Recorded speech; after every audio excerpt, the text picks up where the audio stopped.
Are you gonna get something new? I need you to be able to do something, because right now you're just useless in this scenario. Come on, give him something to do. Oh, what the? Okay, he's been training like crazy. What's up guys, welcome back to the channel. My name is Ben and today I'll be reacting to Avatar The Last Airbender Season 3 Episode 4. Now the last episode was really nice. We got a whole episode dedicated to Katara and just seeing how her develop and just seeing her powers again. I love seeing her bending. She has gotten so unbelievably powerful that she's been able to masquerade as a spirit. Absolutely love that. But we also got a good bit of development on Sokka there, where he basically learned to sort of, that it was okay to be good and still be good, and that he can't dictate sort of the timeline of everything. They've still got to be heroes and they still got to do good when they need to do it, and he can't rush them along. So I do like that they did develop both of the siblings there. Still definitely want Sokka to get his own little focused thing, because he feels so underpowered at the minute. Seeing Katara, Toph and Aang get so much more powerful than Sokka feel just being left behind in the dust, he needs something. I know he can't bend, and I feel like if they did make him a bender, that would take a lot away from him. But I just need him, I need him to get something that he can at least hold his own against Ty Lee and May. That's all I want. Yeah, then another thing that I'm finding quite interesting is that since we're going through the Fire Nation, we're seeing a lot of interesting ways that the citizens are actually viewing the nation. We had the teachers in the episode 2, which they were pretty much on board with it, but the students, on the other hand, their minds were still being shaped. They weren't fully in on the propaganda yet. The next one was the village people, and they did seem like they were sort of loyal to begin with, but then when they realised that the benders weren't that bad, they kind of just were okay with it. They didn't seem like they were going to rat them out, they didn't seem they were going to report them to the army. They were actually pretty good. So what I'm looking forward to now is just seeing how much more of the Fire Nation we're going to see, and how, like, what's the overall view of the war to the actual people of the Fire Nation. Because we know that the main bad guys are the big family at the top of it, and it's the government. But I just want to know if the people are actually on board with this war, or like how much they're being sort of misled into going along with it. Yeah, as always, if you do enjoy this video, please remember to like and subscribe, as it really does help the channel to grow. And if you do enjoy my content and you want to help support the channel, I do have a Patreon. The link will be in the description. Over there I'm uploading these videos and the full reaction a week in advance. So if that's something you're interested in, feel free to check it out. With that said, let's just dive on in. Kinda makes you realize how insignificant we are. I was watching the stars and shooting stars. You've Lovely. seen it 1,000 times. She can't even, oh dear, she can't even appreciate all this. Oh phew, okay, didn't hit them. Okay, hit meteor. This is gonna be weird. Are we gonna get aliens? What is this? The fire is gonna destroy that town.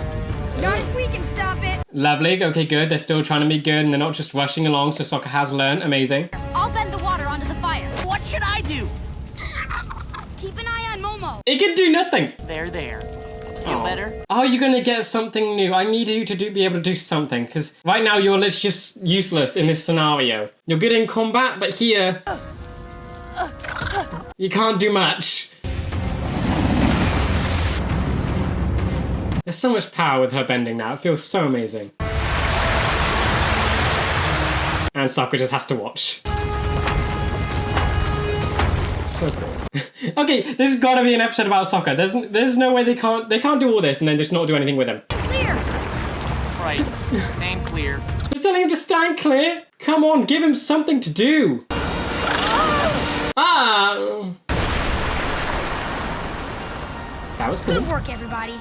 Where'd he go? Where'd Sokka go? Oh, you need something. Sokka needs like an upgrade. He needs something.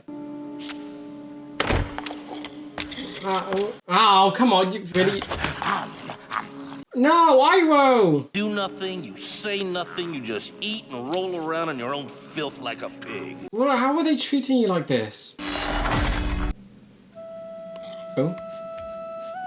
Okay, is that just for show? Why do you want them to think that you're like a pig? What's your problem? You haven't even touched your smoked sea slug. It looks nasty. You guys can do this awesome bending stuff, like putting out forest fires and flying around and making other stuff fly around. Yeah, come on, please, give him something to do. I can't do anything. Okay, we're doing it. No one can read a map like you. I can't read at all. I don't think that's helping him. Look at Katara's hair, right? What's up with that? What's wrong with my hair? Oh, Aang, no. Each of you is so amazing and so special, and I'm not. Oh. I'm just the guy in the group who's regular. Okay, this is going way deeper than I thought it would. I thought it was just going around like power, but he's actually considering himself just not special. He's incredible at like what he does, I'm surprised he doesn't realize how good he is at what he does. But like, he is. It's the comparison that's wrong here. Maybe a little something to reinvigorate my battling. Hey, how about these? How can you use those? Kind of good. No. No. What do you think? Pretty slick, huh? What the? All I need to complete the outfit is a wind sword. Then I just swing this around and bend air out like a blade. This is very cool. I mean, is he bending the air to make the ribbons move as well? No, why'd you let it go? Okay, didn't come back down. Okay, so nothing's really working. Maybe try and get back with the boomerang. Cool, a sword. Is that... That's what Sokka's talking about. Can you use a sword? You have a club and a boomerang. That's what you needed all along, Sokka. A sword? Not the sword, a master. Okay, like that. We've all had masters to help us get better. Has Toph had a master? I don't think she's had... I mean, she had the one teacher, but she kind of learned by herself, didn't she? I mean, her master were badger moles. I learned from badger moles. Yeah! It would be nice to be a master sword fighter. Is what we're doing? All right, I'll talk to him. Okay, this is cool. Okay, I like this. It's not comparable with bending, but it makes him something else. I don't think we've seen many sword fighters like with just one sword. Of course, Zuko has the two, but like Sokka, I like this direction. No, stop it! Can I help you? He looks so tired. I've come to train with the master. You should know the master turns almost everyone away. Makes sense. I doubt. What can you do? Like you just showed up here? Well, Right. Let's get this over with. I love this dude. my name is Sokka. That's an unusual name. The Fire Nation colonies, it's a pretty normal name. Okay, fine. Hello. Okay, good. What happened to your fake name? I thought you were still using that. Your little village where you're the best swordsman in town, and you think you deserve to learn from the master. I mean, he's the best warrior, but not swordsman. And I know one thing for sure. I have a lot to learn. You're not doing a very good job of selling yourself. It got your attention. You were thinking that you was going to be all boastful and wanting to learn from the master and thinking you knew everything. I don't know if I am worthy. Okay. I see. You like this? Okay, good. Let's find out together how worthy you are. Okay, he's in. I will train you. Great. Okay, worried though, the master-disciple relationship is always very personal. Fire Nation, Waters, Tribe, how will this go? Think of it as another part of your own body. Like a second head. More like an extra long, really sharp arm. There we go. Okay, give him some direction, good. But in the hands of a master, it becomes the most versatile of weapons. That matches Sokka quite well. He's super versatile, he's been like all over the world, he's a survivalist. The first time's for cleaning, but the second time's just for the sweet picking sensation. Way too much detail on this. Plus, it's so hot today. How hot is it? I don't know. Real hot? It's so hot. You're so lost without Sokka, this is painful. It's shedding like Appa. Huh? Huh? It is painful. It definitely doesn't run in the family. I guess the jokes don't run in the family. Okay, they are so lost without Sokka. I love how important he is to the group. What the? Upside down?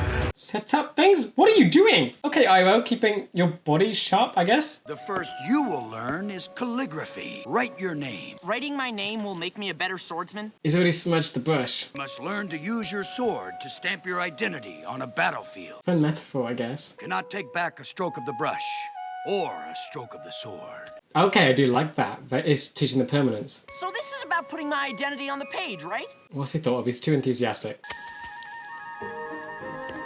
Really? I can't tell if he's like thinking that's good or not. He's so hard to read. Oh, that was so bad. The guy must be having so much fun. In battle, you only have an instant to take everything in. Ooh, that's stunning. Now paint it. Oh, Peeking. okay, yeah, I can't remember what it looks like. Just one big waterfall. Is he just standing there this whole time? Oh, he's just full on meditating. You added a rainbow. There wasn't even a... Where's the waterfall? Okay. I mean, to include the waterfall, I feel like was a bit necessary. Sokka. cool. Concentrate on what you're doing. I think I think the master's enjoying this. He's liking this. He's hard to read, but he's definitely having fun with it. But Sokka's definitely a different kind of student this guy's ever seen. So I think that's what's making him curious, but I can't tell if he thinks that he's improving or not.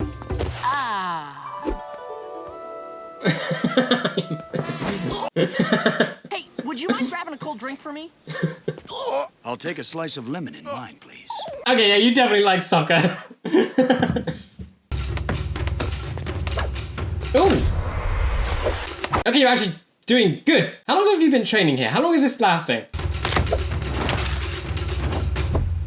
He won? Well done. How is he learning this in a day? It can't be a day, surely. If not, if that is like a day, that's really impressive. What is Iroh doing? He's just working out like crazy. Stop. Person coming. What's going on in there? You're selling the crazy act. You can do whatever you want in here. Okay, he is a genius. You are the smartest man alive. Wow. He can literally get away with anything in that prison cell now. He's sold the crazy look and the crazy personality. He can do literally whatever. What's he planning? I miss Sokka. Aww. If you miss him so much, why don't you marry him? It's still not good. It's still not good. I thought I messed up every single thing we worked on. Mess things up in a very special way. You are ready for a real sword. Really? Are you giving me one of yours? No. Must be an extension of yourself. You will make your own sword. Really? Oh, whoa! Okay, that's so cool. I love how personal this episode is for Sokka. This is amazing. I'm almost kind of afraid that this is going to replace the boomerang. I like the boomerang. Would it be possible for me to leave and bring back a special material for my sword? I wouldn't have it any other way. Okay, I love this dynamic. I really don't want this to turn bad. I gotta remember, he's Fire Nation. It makes me very concerned. We missed you so much. Aww. Say something funny. He is the heart of the group. They can't do anything without him. I love it so much. What's their deal? They missed you or something. I didn't care. Ah, blushing. Anyway, I need some help. Oh, you're using the meteor. Okay, that's cool. So it's not just a metaphor to try and get Sokka to do something more.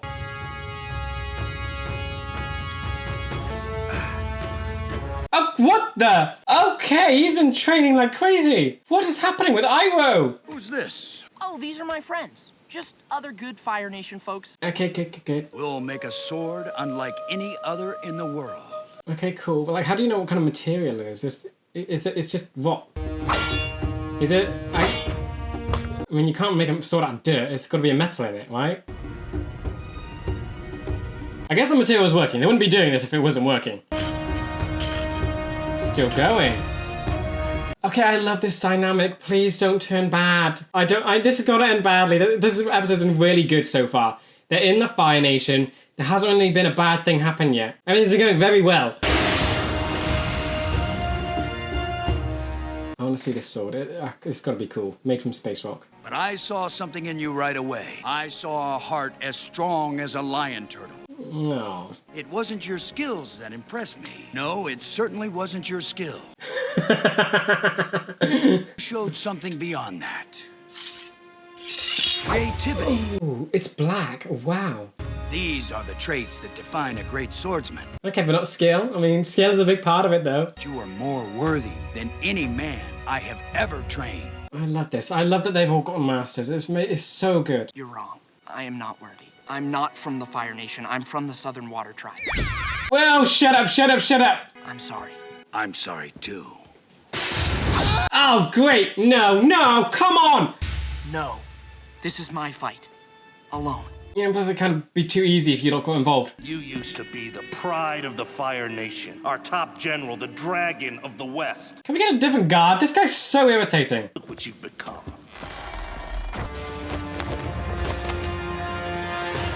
What the? When did this happen? What are they feeding you here? How long has it been? How long? What the? Okay, doing good. I mean, I doubt Sokka can fight the man. I mean, this is nice. We have Katara and Paku. Master versus disciple. Student. How will this go? Because, like, Katara lost, which was right. Excellent. I think definitely Using don't your like Katara would win superior agility against if an she fought older Parker again now. opponent. But here, I'm expecting Sokka to lose. He trained for like a day. He's doing very well.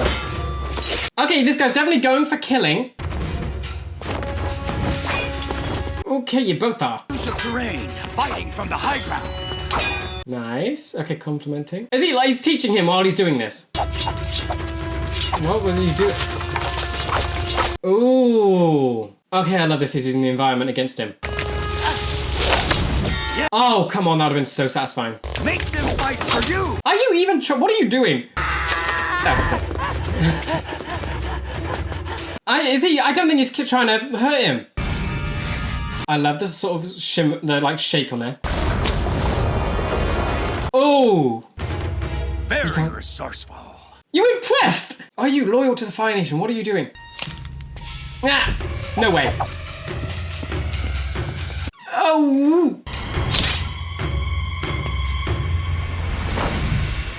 Not killing. This guy is insane. He did all of this without even being able to see. Excellent work, Sokka. Okay, that was a lesson. I think I'm a little old to be fighting the Avatar. Been around a while. You pick things up. Okay, first off, amazing how you managed to sheath the sword mid-air. That was amazing. But the Avatar thing... A better Fire Nation cover name. Try Lee. There's a million Lees. Anyone giving them ideas for names? The sword doesn't belong to any one nation. Knowledge of the arts belongs to us all. Okay. So you're probably against the whole Fire Nation thing, trying to absorb everything into one thing. I know that one day you will become an even greater master than I am. Oh. Okay, I'm trusting this guy. I love this guy. Okay, this episode's amazing. No really bad thing. Yes, you have a Fire Nation guy learn about the Avatar, but he's fine with it. The Master wanted you to have this as something to remember him by. What is it? Money? What about you? Are you good with the Avatar-ness stuff? It's a pie show tile. The White Lotus. What does it mean? Okay. White Lotus, that's the Iroh thing, right? I thought you might like this, since you probably never had a chance to bend Space Earth before. Sweet! Check this out. Okay, cool. Just messing around with space stuff. Awesome. If it's from space, then it's not really Earth. Must you ruin everything? Wait, Paishota, I'm trying to remember. There was that desert episode. He went into the room. Was it like a secret organization? And okay, ending. So okay, wait. He had the lot to think about. Okay, I'm so happy with that episode. Just Sokka got an episode and he's gotten something. Now I need to see him with Ty Lee and May. I think that him with a sword now. I feel like he's sort of got the upgrade. I want to see him fight these old enemies again. I want to see him do better and be able to be part of the group. Yes, I mean, still, if another meteor came down, another fire started, he'd still be looking after Momo. He can't really do much still with a sword, but I like that it sort of sparked his need to get better. Yeah, okay, just trying to think of everything else that happened in this. So I think I'm going to talk about the Sokka stuff more, but the little things around. So Iroh is becoming an absolute unit. Not only is he like the wisest guy ever, he is now an absolute beast. Like, when did that happen? When did he get that big? When did he go from being Zuko's, like, pudgy uncle to that? He looks like a gorilla. He looks insane. What are they feeding him in that prison cell? Like, what is he preparing for? There's so many, like, yes, I get it that he's stuck in a prison and there's not much else to do. But, like, he's keeping his mind sharp, I guess, by acting crazy. And now he's doing that with his body? What is he doing? Anyway, so many questions there. But then, yet now I need to try and remember the whole White Lotus thing. It was in the desert episode. Iroh went to the secret room. I think it was like a secret organization thing that he was a part of. So does that mean that that dude is also in it? I mean, that'd have to mean it because it's the white tile. But the Aang doesn't know about that. So why give Sokka and all them the White Lotus thing? I do think it's cool that they're expanding upon that though now. So that's, I guess, 2 members we know of now, apart from the guy that ran the store or whatever it was in the whole desert oasis thing. So you got Iroh, you got that guy. Zuko isn't initiated into it, but now this awesome swords master is part of it too. So does that mean this guy and Iroh know each other? Does that mean this guy was actually in the same room with Iroh when Zuko was standing outside? Also, this is giving me such a more like thoughts about where sort of the citizens of the Fire Nation think of like the war. Because this guy, he would have been brought up in the Fire Nation. He's Fire Nation. He's born in Fire Nation, I'm assuming. And he is very much not loyal at all. He literally knew about Aang, the Avatar. He's been around long enough to know that Aang is the Avatar and That could be it. Maybe since he's part of the whole White Lotus thing, I was part of it, I know who's the Avatar is, maybe he shared that information and that's how this guy knew that Aang was the Avatar, just by seeing him. Yeah, anyway, this guy was basically, he knows the Avatar is alive, the big thing that's letting the Fire Nation have all this power, and yet he's keeping it a secret. Not sure about his servant butler guy. I don't know if he would be on the same page as him. Feel like that's kind of a loose end there. Hopefully he's as loyal as his master. It's very interesting to know that there are so many people in the Fire Nation. We've seen 3 episodes now where people in the Fire Nation aren't exactly that loyal to the government and the Fire Lord. I mean, if everyone loved him, this guy would have jumped to the chance to reveal that Aang is alive and reveal that the Avatar is still around and actually in the Fire Nation itself. Yet he's not doing it, and he's been brought up in the Fire Nation. He would have gone through the school, gone through the propaganda, and yet he's still good. So that's got to make me think that after the school, they probably got the propaganda fed in, but during their life and just during their adulthood, they realised the Fire Nation isn't that great. It's very easy to see how that can work for the village people from the last episode, because they're just not doing too well medicine-wise and unhealthy. They're being abused by the army. So they're obviously going to fall out of love with the Fire Nation. But this guy, he seems to be doing pretty well for himself. He has a castle on the top of the village, and yet he's gone through the artistic point of view, and that's how he's sort of broken out of the propaganda then. Really like that. Yeah, seeing Sokka do so well here was so amazing. I think, yes, I like that it's sort of, he's still not comparable with the Benders. They're still way more powerful, and if it came to another natural disaster, like the fire that would have destroyed the village, Sokka still can't do much to help there. But I like that it makes him... I like that sparked the idea that he isn't special, and he very much is. He's been so incredibly important to the group, and to bring that into question for him is so interesting, because it let him get something that improves him. I'm hoping this just adds to his repertoire of stuff and not to sort of takes away the focus, because I love the boomerang thing, I love the club, I love what he's able to do. Now he's got a new thing, so I would love it if he becomes a master of all. I mean, he's already the master of the boomerang, so I just hope that this comes into a circulation of stuff. I hope it doesn't overshadow any of his old stuff. Yeah, I think it's just such a good idea to give him a master as well. Like all the others, they've had masters, and we've got to see how it's affected all of them. And he was Monk Gyatso. Aang became a master at 12. Katara, it was Paku, and she was very good to begin with, and she actually managed to prove herself to Paku and got taught by him in the end, and he even called her a master. So that was amazing. Toph, I would consider her very much self-taught. She learned from the Badger Moles, so she learned a very natural way. It's almost like Aang learning from Appa, which I don't know, could that be something? Would he have learned from the Sky Bison when he was young?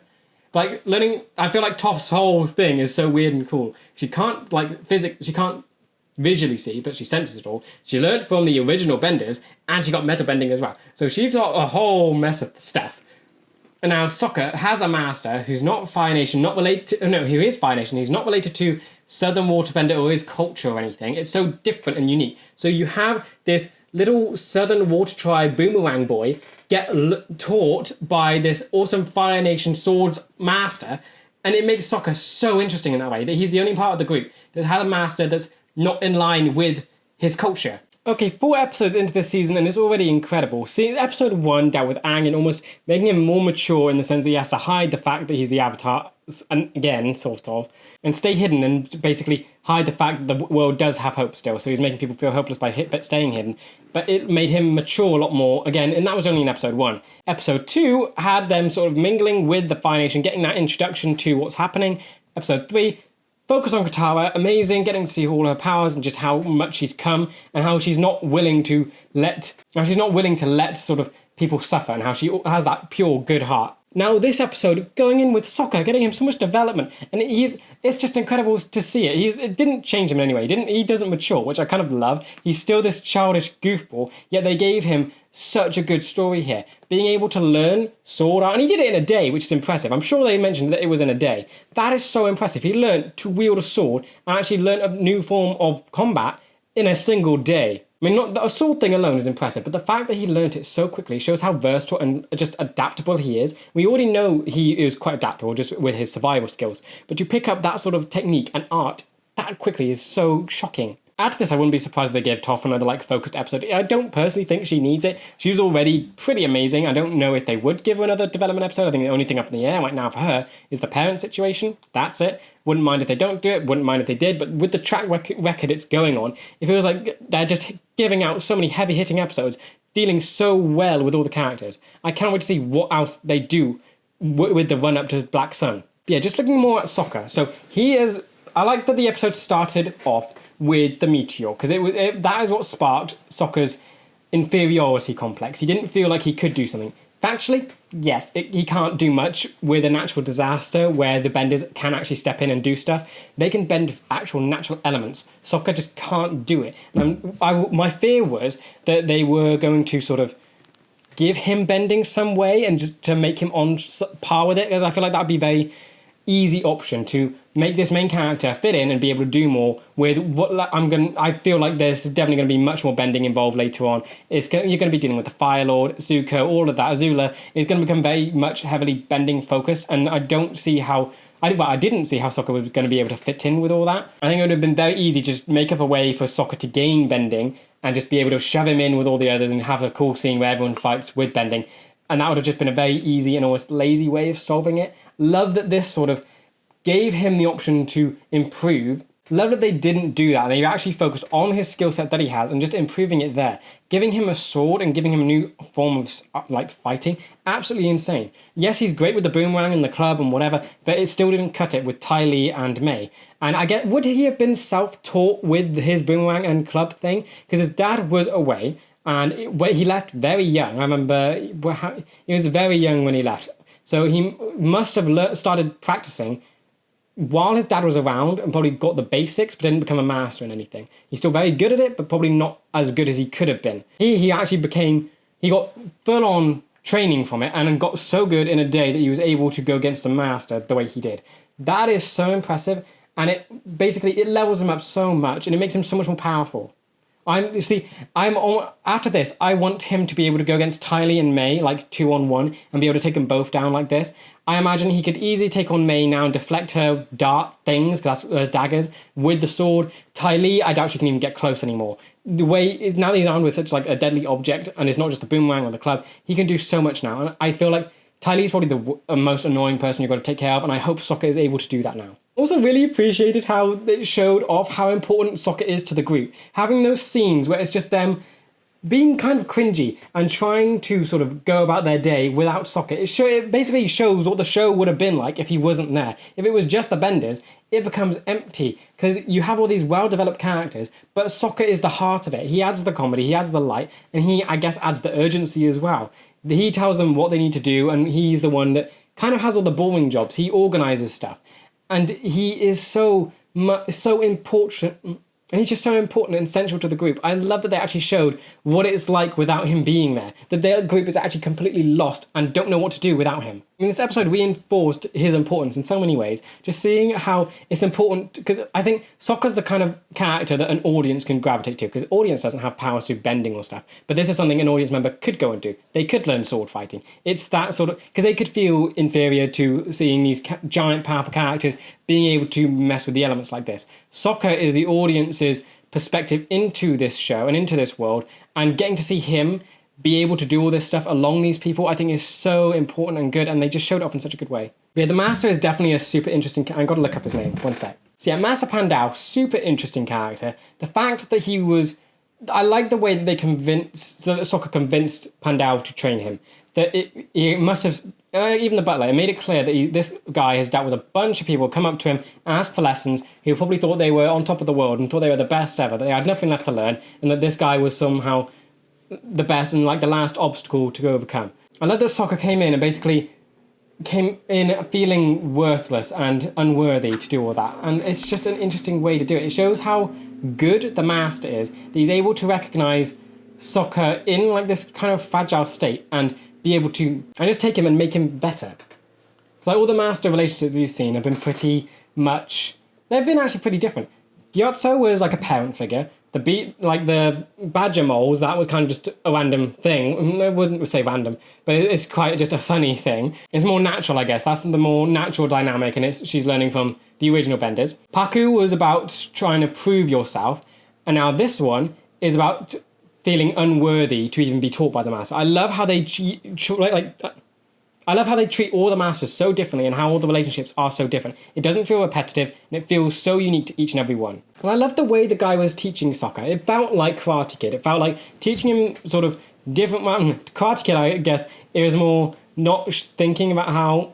No, Karate Kid was basically teaching you movements to then practice that in karate. This was teaching him the lessons of sword fighting and what sort of the meaning of it is. It was the art form. It wasn't just the movements, it was the actual meaning of everything. The permanence of the ink, being able to get the battle scene in your head so you know how to use it within a blink second. And dealing with the whole concentration thing and just trying to mess with it. And I love his teaching style, just trying to mess with Sokka. It felt like Sokka. It was such a good dynamic. I mean, I can clearly now see Sokka grown up being just like this guy, and I think that's just a perfect idea. I mean, I think he'll definitely go more towards his actual dad in sort of his role for whatever he ends up doing. Definitely feel, would he become chief of his village? I feel like he would.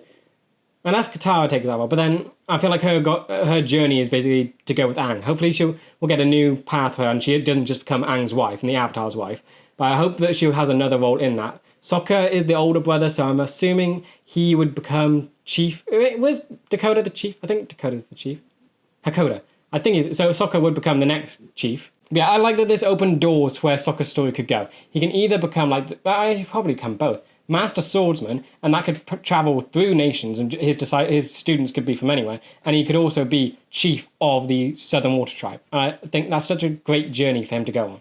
Now, on the other side of this episode, we had the whole stuff with Iroh, which is absolutely insane. Like, first off, it started off slow. He was doing some workout and just, I guess, to keep busy. That's what I thought. It was just him to do something in his cell, because there's not a lot to do. He wasn't being treated right, and I mean, why can't he? No, there's a lot to think about. He's hiding the fact that he's doing this stuff. Like, even the smallest exercises, push-ups and clapping. He was hiding that by acting crazy. So he's basically convinced the guards that whatever sound comes out of his cell is the acts of a crazy person. He could literally be plotting who knows what. The guards were thinking it was just some rambling by some guy who's lost his mind.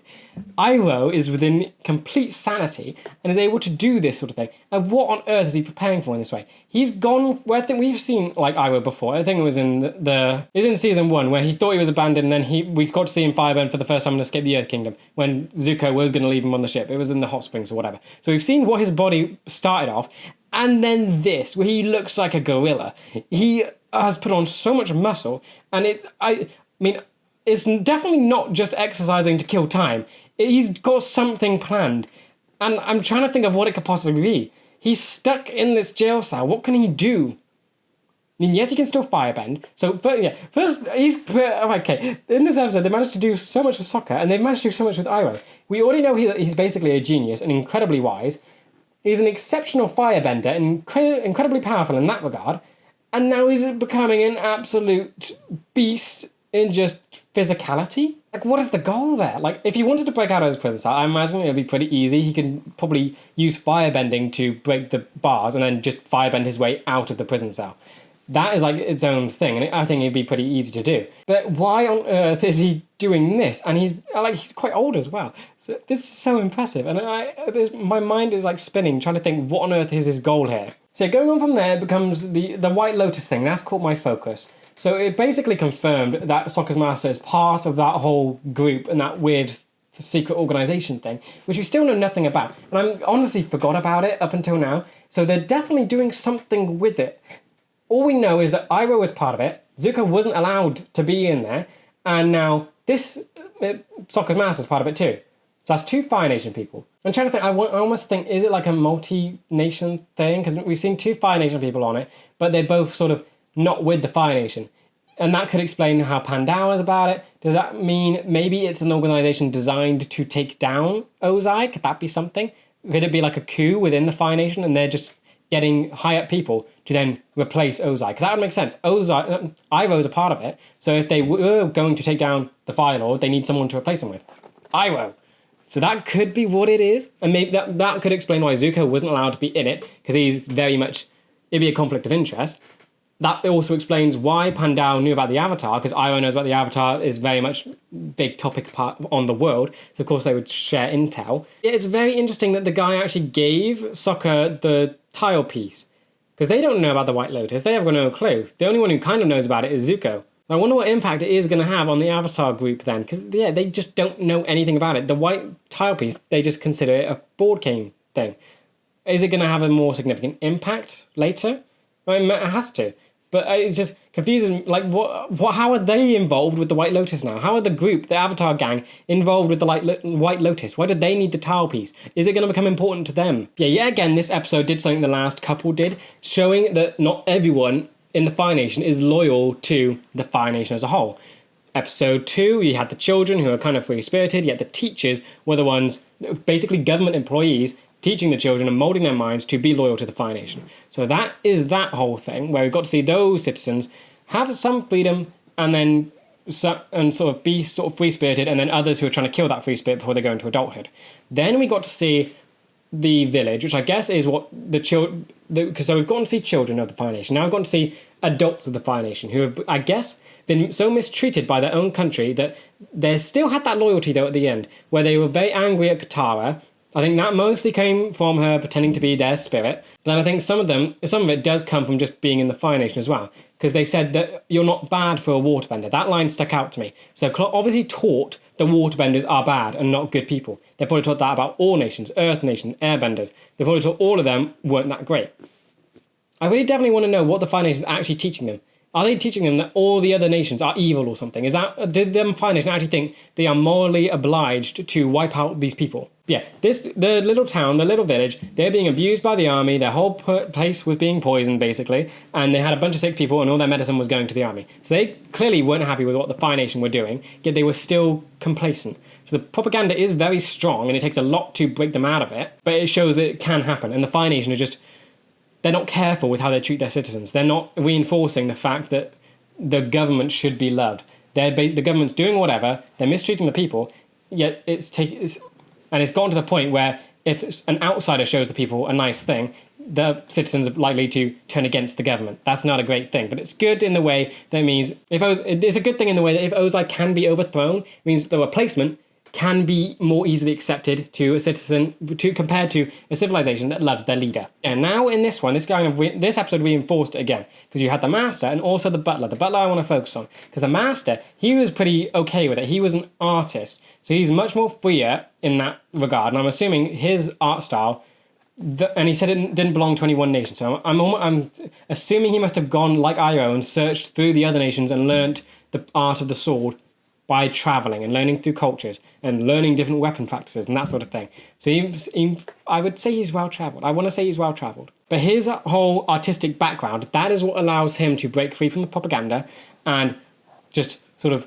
have his loyalty elsewhere than the Fire Nation. So he's obviously born into the Fire Nation since this war is 100 years old. So everyone in here has been raised through the school system and through the propaganda and all that way, and this guy's managed to break out of it through his art. Then the Butler, on the other hand, I don't know where he stands, so that is a concern to me, because he knows that Aang is the Avatar too. Hopefully his loyalty lies with his master.